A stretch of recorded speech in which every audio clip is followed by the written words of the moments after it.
오늘 말씀으로 빛을 비추실 때에 성도님들의 영혼의 빛이 활짝 비춰지는 은혜가 나타나기를 주님의 이름으로 축복합니다.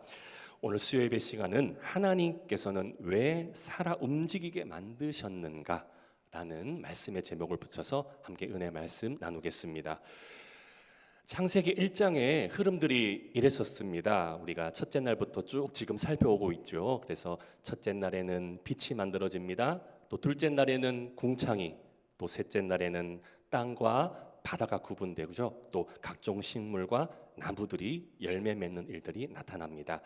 또 이렇게 넷째 날에는 이제 하나님께서 광명체를 창조하시지요. 그래서 이렇게 창조하셔서 낮과 밤을 주관하시고 또 그 빛을 땅에 비추시게 되는 일들이 나타나게 되면서, 그리고 난 후에 오늘 본문인 이제 다섯째 날이 되었습니다. 자, 그런데 오늘 말씀의 배경의 모습을 이렇게 가만히 보자 하니까요, 첫째에서 지금 넷째 날까지와는 다르게 뭔가 그렇게 하나님께서 창조하시는 사역의 이 성향이 약간은 이전과는 좀 다르게 나타나는 것 같아 보입니다. 왜냐하면 이전까지는 뭔가 하나님께서 창조하셨을 때 그렇게 흐름들을 보면 하나님께서는 그 공간과 환경을 구성하는 부분들을 집중적으로 이렇게 만드셨다라고 우리가 볼 수 있다면, 이제 오늘부터 이렇게 다섯째 날 이제는 그 공간과 환경 속에 본격적으로 이제 살아서 움직이는 존재들을 하나 둘씩 이렇게 하나님께서 집어넣으시는 모습을 우리가 좀 이해해 보시면 좋을 것 같습니다. 그래서 예를 들어서 20절에 이제 새가 막 이렇게 날아다니기 시작합니다. 또 21절에는 각각 바다에 있는 짐승들 혹은 움직이는 생물들이 본격적으로 등장하는 것을 보게 되면 그렇게 뭔가 활동적으로 이렇게 움직이는 존재들이 구체적으로 등장하고 있다는 겁니다. 그래서 이제부터 시작되는 다섯째 날부터는 이제 주변 모습이 어떤 피조물들이 살아있지만 그 살아있는 모습들이 단지 숨만 쉬고 이렇게 가만히 있는 그러한 상태라기보다는 이제부터는 본격적으로 뭔가 생물들이 살아 움직이기를 시작하고 그들이 헤엄치기를 시작합니다. 또 공중으로부터는 뭔가가 날아다니기를 시작하고 더욱더 그 생물들이 본격적으로 번성하고 소리를 내면서 뭔가 하나님께서 창조하시는 이 공간 안에는 이제 많은 생명체들이 그냥 있는 것이 아니라 움직이기를 시작했다는 점. 그렇다면 왜 하나님께서는 세상을 움직이게 만드셨을까요? 물론 자연 세계 현상으로 본다면 굳이 움직이게 만들어야 한다는 말 자체는 너무도 당연히 생물이니까 당연한 질문일 수도 있을 것 같은데, 그래서 굳이 일반적인 차원에서는 그렇게 중요하고도 깊이 다루어 봐야 할 질문은 아닐 수도 있겠지만서도, 그러나 저는 지금 방금 전 말씀드렸던 이 질문을 자연 현상적인 차원에서 다룬 것보다는 저는 이 질문을 신앙적인 차원으로 가져와서 풀어낼 수 있어야 한다는 생각이 들었습니다. 왜냐? 하나님께서 움직이는 생명체를 만드시는 목적 안에는 그분께서 뭔가 오늘날 이 시대를 살아가는 많은 믿는 자들을 향해서도 주시는 동기부여의 말씀이 있다는 생각이 들었기 때문입니다. 그래서 무엇보다 하나님께서 원하시는 그 신앙의 근본의 그 마음을 좀 이렇게 확인해 보려고 하니까, 즉 움직이는 생명체를 향한 그 영적 메시지에 담겨 있는 그 하나님의 의지라고 한다면, 하나님 자녀들이 머물고 안주해져 있는 마치 정지된 신앙처럼 살아갈 것을 말씀하려는 것이 아니라, 제가 보는 하나님의 깊은 의중 안에는 움직이는 생명, 뭔가 하나님의 뜻을 가지고 오늘날 우리 믿는 자들의 믿음이 적극적으로 작동되기를 원하시기 때문인 줄을 믿습니다. 그냥 존재만으로도 가만히 있는 것이 아니라 살아있는 생물들이, 새가 날아다니고 바다의 동물들이 헤엄치고 이러한 모습들을 보자 하니 그냥 자연스러운 현상만이 아니라 이러한 모습 속에 영적으로 하나님께서 담겨주실 메시지의 뜻이 바로 오늘날을 살아가는 우리의 믿음이 적극적으로 작동되기를 원하시는 부분은 아니었을까라는 생각을 해볼 수가 있다는 것이지요. 이해를 살짝 돕기 위해서 요한복음 5장으로 잠시 한번 가보면, 그 말씀 안에 베데스다 연못에 여러분들이 잘 아시는 38년 동안 왜 병들어서 걷지 못하는 한 병자의 이야기 나오시는 거 다 아실 텐데요. 그 병자가 늘 어떻게 막연하게 살아왔었습니까? 기다렸습니다. 무엇을요? 사람들 말에. 즉 천사들이 그 베데스다라고 하는 못에는 그 물 안에 신통한 움직임을 가져다주는 뭔가가 있다는 말에 도저히 몸은 가눌 수 없었음에도 아마도 그 사람은 몇 사람을 도움을 해서 그곳 물 가까이에서 신통한 그 물의 신비로움을 그도 좀 빌려서 낚고자 그렇게 생각을 해왔을 것입니다. 그런데 이어지는 상황이 좀 어떻게 전개되고 있었습니까? 이 사람은 몸이 불편하였잖아요. 걸을 수도 없었잖아요. 물의 그 움직임이 아무리 신통했다 할지라도 움직일 수 없으니까 물에 들어갈 수 있어야 말이죠. 왜냐? 어디 이 사람만 이 베데스다에 대기하고 있었겠습니까? 얼마나 수많은 인파들이 이 물의 신비로움에 낫다고 하는 그 소문을 듣고 줄 서서 기다리고 있는데, 더욱이나 이 사람은 몸이 불편하니까 대기 순번에도 들어가지 못할 정도로 얼마나 그 경쟁 상대들을 뚫고 들어가기가 힘들었을 법한 우리가 상상을 한번 해볼 수가 있을 것이지요. 저는 그래서 자신의 현실의 한계를 그도 이렇게 느끼고선 에이 나는 이래서 물 근처에나 발을 담궈보긴 하겠나 라는 그 마음만 가득하여서 자포자기한 채 거의 모든 것을 놓고 싶었을 것입니다. 그런데 이 모습, 지금 그 사람이 포기하고 누워서 거의 죽은 사람처럼 이러한 모습을 보고 계셨던 예수님께서 이렇게 그를 도전하게 하셨던 말씀이 있습니다. 말씀 한번 따라와 보시면 요한복음 5장 6절에 예수님께서 이렇게 말씀하셔요. 예수께서 그 누운 것을 보시고 병이 벌써 오래된 줄 아시고 이르시되 내가 낫고자 하느냐. 그런데 처음에 이 사람은 아직은 이렇게만 반응할 뿐, 이어지는 7절 보면 이렇습니다. 병자가 대답하되 주여 물이 움직일 때에 나를 못에 넣어주는 사람이 없어 내가 가는 동안에 다른 사람이 먼저 내려가나이다 라고만 대답합니다. 그가 보기엔 아마도 사람이 이끌어주면 다 될 것이라고만 생각하는 것만 같습니다. 그러나 이 사람이 이 질병에서 나으려면 어떻게 해야 가능했었습니까? 8절과 9절 말씀 이렇게 이어집니다. 예수께서 이르시되 일어나 내 자리를 들고 걸어가라 하시니 그 사람이 곧 나아서 자리를 들고 걸어가니라. 이날은 안식일이니. 이 사람 병이 나으려면 사람들의 도움으로 물에 나아가는 것이 그가 판단하기엔 그것이 진정 해답인 것처럼만 여기고 있었잖아요. 성도님들, 베데스다 연못에 들어가야, 지금 이 말씀의 요지는 베데스다 연못에 들어가야만 낫는 것을 성경이 보여주는 것이 아니라 예수 그리스도의 이름으로 걷는 것, 그의 이름, 그의 능력에 힘입어 일어나는 것, 예수 그리스도가 저 38년 병자의 진정한 베데스다가 되어 주신 줄을 믿습니다. 그러니 이 사람은 예수의 이름으로 일어나면 되는 것이었습니다. 물에 들어가는 신비로움을 맛보는 것이 중요했던 것이 아니라 예수의 이름으로 일어나면 되는 것, 즉 예수님 말씀에 믿음으로 반응하고 그의 전적인 마음과 행동이 움직이면 되었던 것인 줄을 믿으시기를 주님의 이름으로 축복합니다. 그렇기 때문에 오늘 창세기 말씀도 우리에게 분명히 시사하는 바가 아주 크다는 생각이 듭니다. 신앙은 살아있다면 반드시 움직이는 줄을 믿으시기를 바랍니다. 기도도 살아있으면 움직입니다. 복음도 살아있으면 분명히 움직입니다.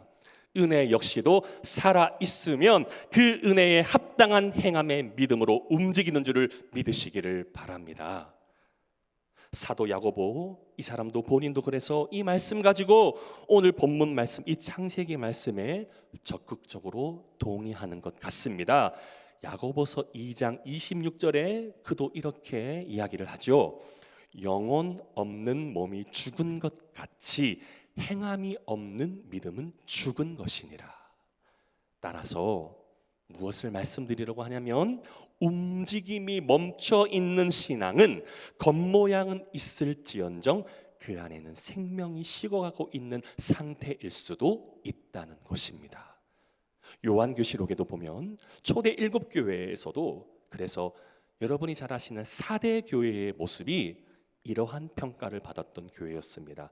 요한계시록 3장 1절 말씀에 4대 교회의 평가가 이러한 말씀으로 기록되어 있는데 4대 교회의 사자에게 편지하라. 하나님의 7영과 7뼈를 가지신 이가 이르시되 이러한 평가예요.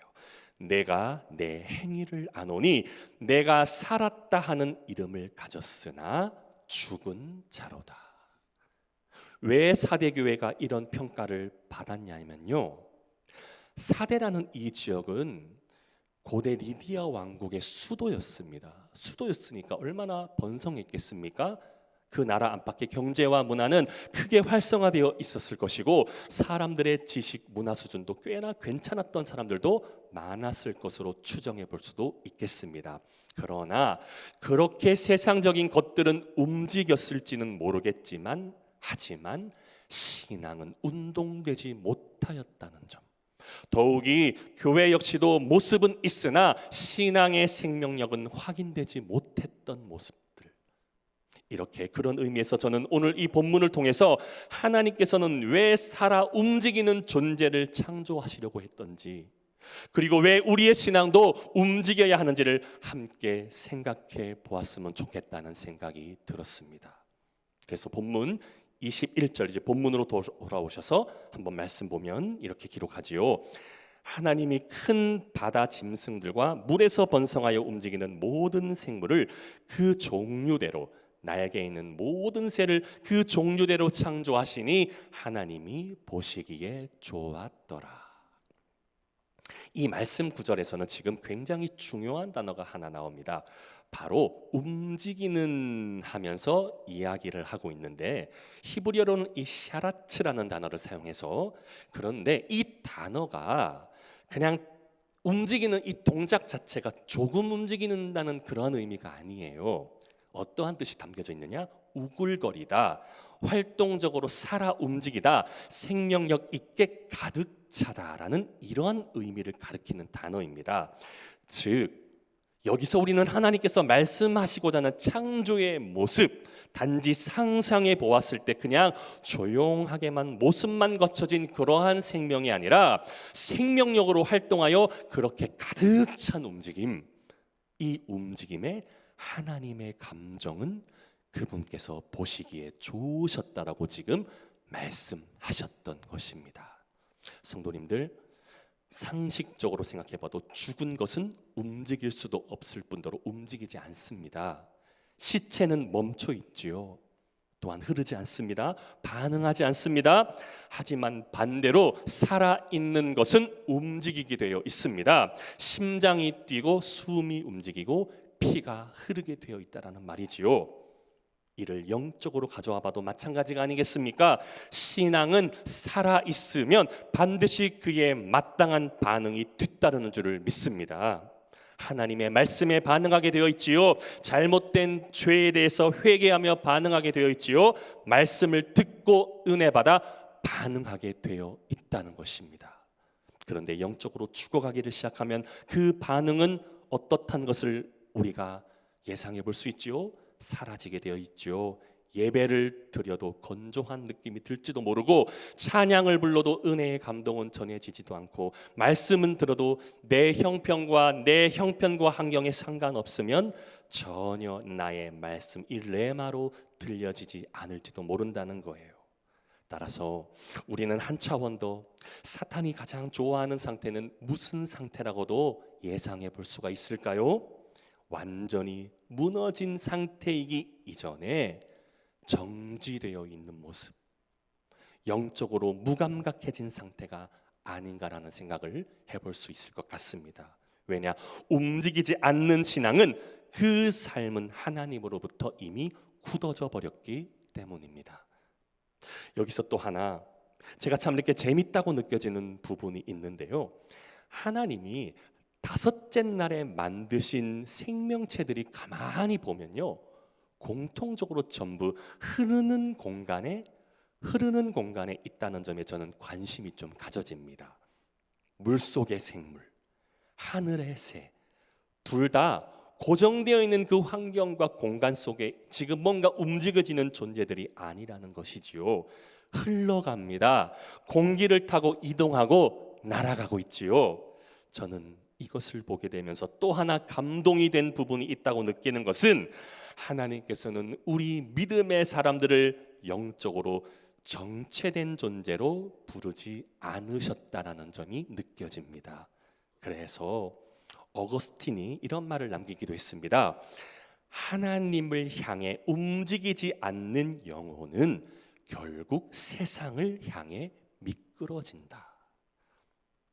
어거스틴의 말을 생각해 보니 가만히 생명이 있지만 가만히 있는 것 같아도 지금 하나님을 향한 움직임이 없다라는 표현, 실제로는 뒤로 점점 밀려나는 것을 표현하는 말처럼 느껴집니다. 따라서 성도님들, 오늘 본문 말씀이 가리키는 신앙의 노선도 한번 확인해 보니까요, 이 신앙의 노선은 중립의 개념은 결코 없어 보입니다. 바로 멈춰 있으면 결국 식어간다는 의미 같고요, 그런 의미에서 하나님께서는 오늘도 우리를 흔드시고 또 그 문제를 놓고 기도하게 하시는 하나님, 또한 도전하고 결단하게 하시면서 이렇게 움직이시도록 역사하시는 하나님 되신 줄을 믿습니다. 왜냐, 살아있는 생명은 그 신앙이 반드시 주를 향해 움직이기 때문인 줄을 믿습니다. 그런 의미에서 연결지어서 오늘날 교회 공동체에서도 마찬가지로 생각해 볼 수 있을 것 같습니다. 살아있는 교회 역시도 그 교회 역시도 반드시 움직이는 줄을 믿습니다. 말씀의 복음이 움직이고 성도들의 기도가 움직이고 눈물과 다음 세대를 향한 마음이 움직이게 되는 줄을 믿습니다. 그런데 반대로 죽어가는 공동체는 특징이 있을 법, 점점 믿음의 작동은 둔해지고 전도와 헌신과 회개도 안 움직여진 채 교회의 건물만 존재되는 것만 느껴질 수도 마치 그냥 현상 유지와 같은. 그런데요, 성경 말씀 어디에도 현상 유지를 목표로 하는 교회는 나오고 있지를 않는 것 같습니다. 오히려 사도행전을 통해 확인된 초대 교회들의 모습은 전하고 기도하고 함께 마음을 모았고 다시 일어섰던 모습 확인시켜 드리겠습니다. 사도행전 2장 46절에서 47절 말씀, 살아 움직이는 교회의 모습의 실체입니다. 날마다 마음을 같이하여 성전에 모이기를 힘쓰고 집에서 떡을 떼며 기쁨과 순전한 마음으로 음식을 먹고 하나님을 찬미하며 또 온 백성에게 칭송을 받으니 주께서 구원받는 사람을 날마다 더하게 하시리라. 우리 봉독교회가 이러한 은혜가 나타나기를 주님의 이름으로 축복합니다. 사랑하는 성도님들, 그러기에 오늘날 이 시대에도 우리 하나님 자녀들의 신앙이 살아있다라는 증거는요, 그래서 하나님의 말씀의 이 깊은 복음이 교회를 통해 흘러가고 또 이 교회를 통해서 각 개인의 삶의 영역으로 확장되는 은혜의 역사인 줄을 믿으시기를 바랍니다. 이 은혜가 온전히 주님의 방향으로 흘러나갈 때에, 이렇게 흘러나갈 때에 오늘 본문의 말씀에 적힌 하나님의 감정, 하나님이 보시기에 좋았더라.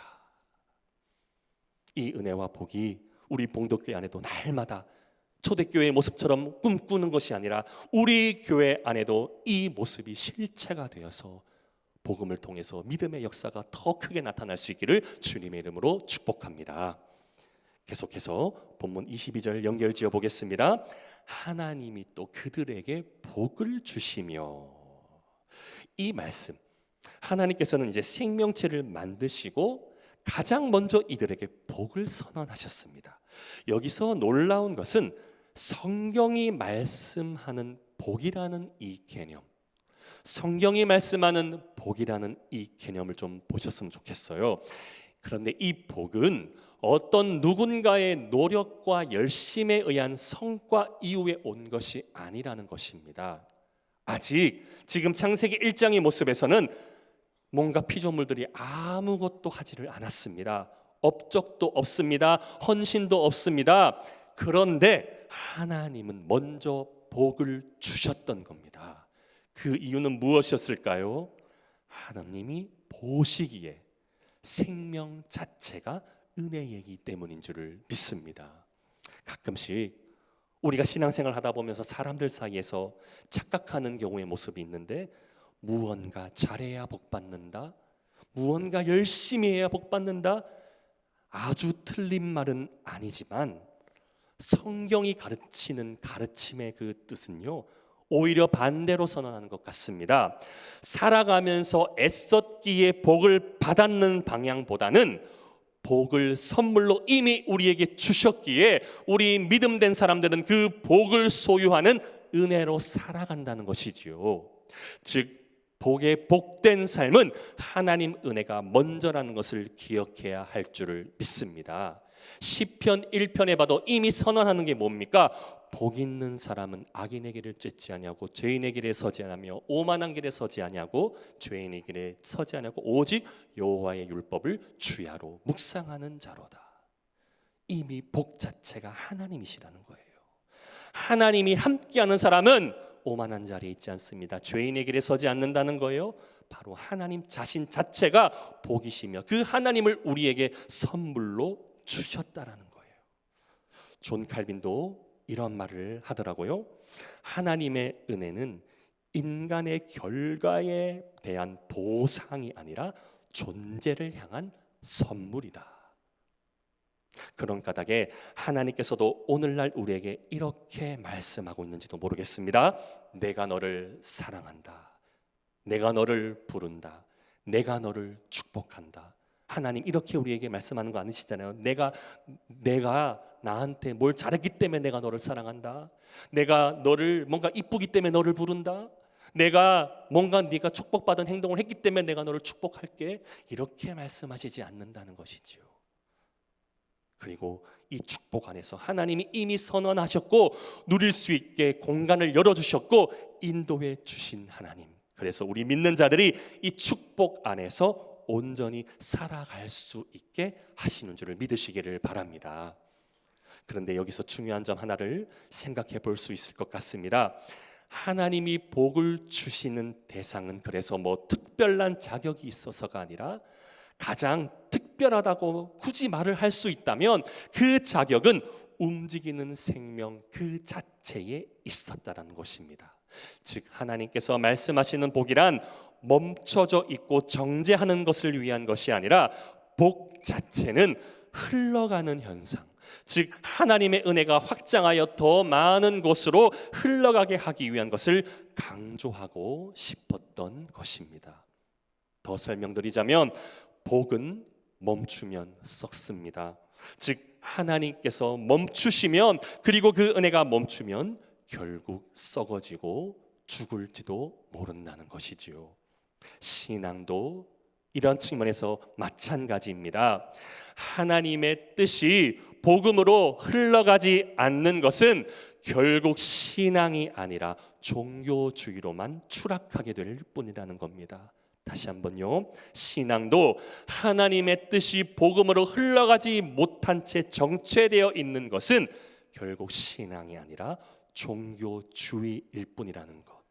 그러므로 성경이 이야기하는 종교주의란 무엇을 누군가의 노력과 공로로 세웠다는 그 자체만 부각시키는 것으로 하나님의 뜻이 더 확장되는 현상보다는 사람과 그 인기와 그 가치관만, 사상만 부각되고 우상만 되는 현상, 이게 바로 종교주의를 가리킨다라는 겁니다.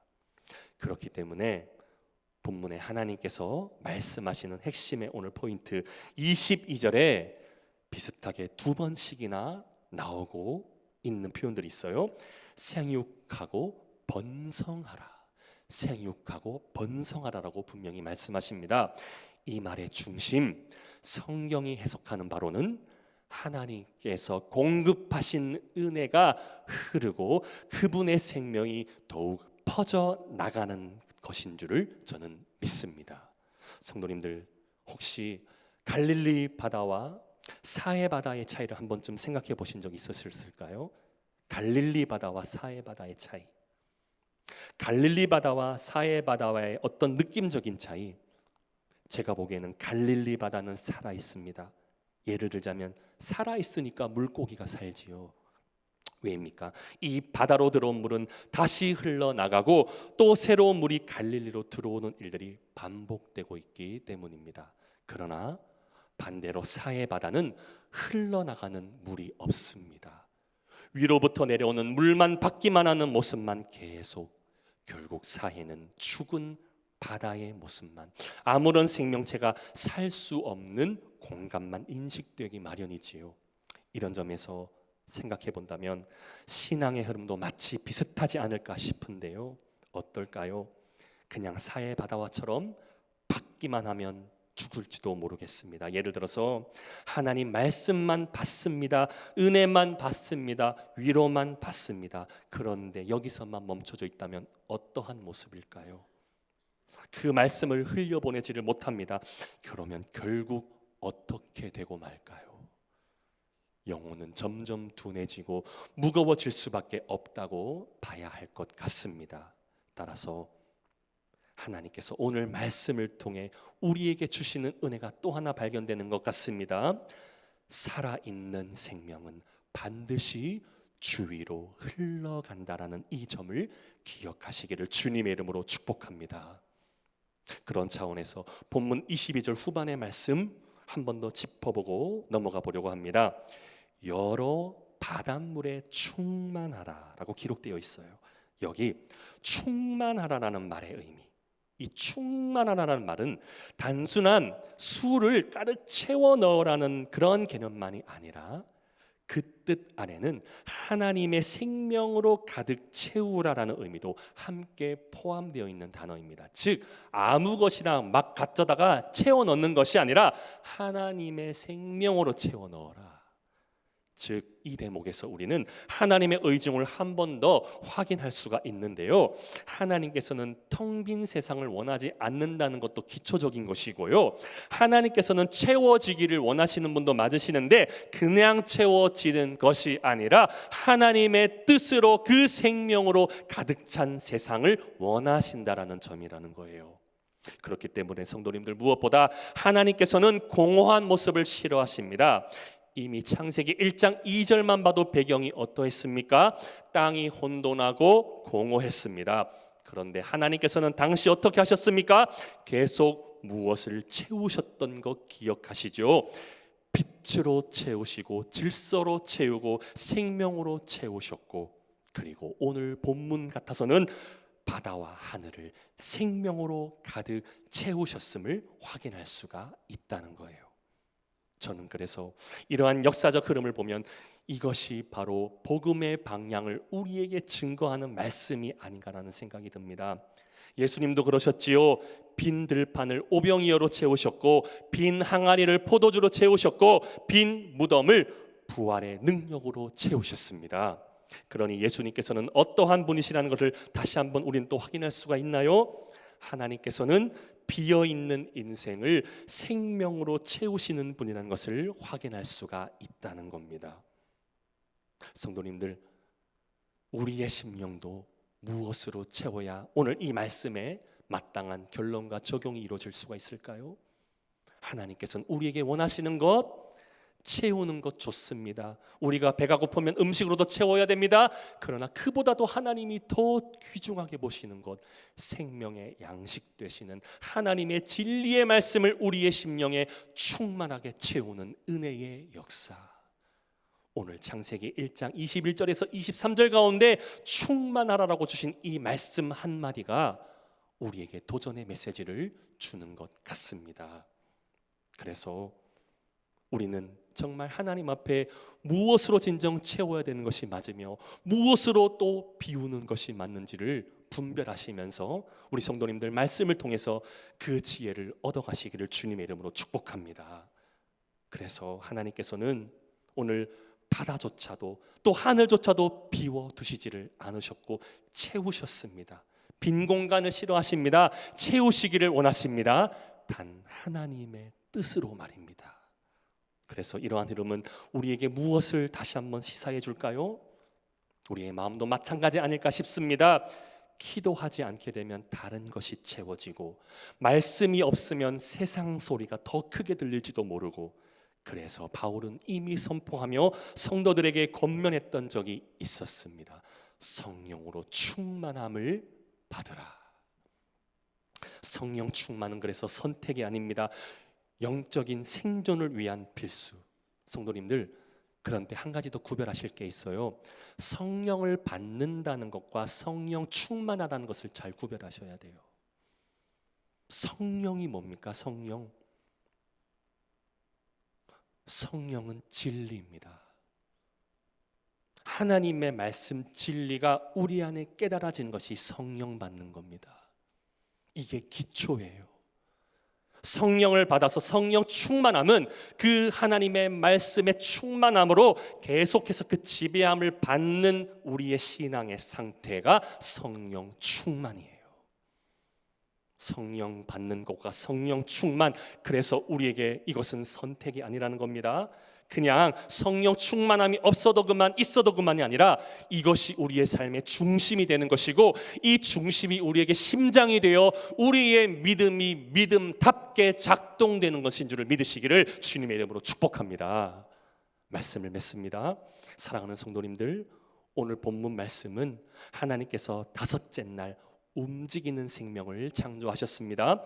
그리고 그 움직임을 보시며 좋다고 말씀하셨습니다. 저는 그래서 오늘 본문 말씀이 우리의 신앙을 향한 하나님의 거룩한 질문지처럼 들려집니다. 너는 아직 살아 움직이고 있느냐? 아직 기도하고 있느냐? 아직 회개하고 있느냐? 아직 복음을 향해 뛰고 있느냐? 하나님 때문에 가슴이 뜨거워지고 있느냐? 성도님들, 오늘 말씀이 주는 핵심입니다. 그래서 신앙은 살아 있으면 반드시 움직이는 줄을 믿으시기를 주님의 이름으로 축복합니다.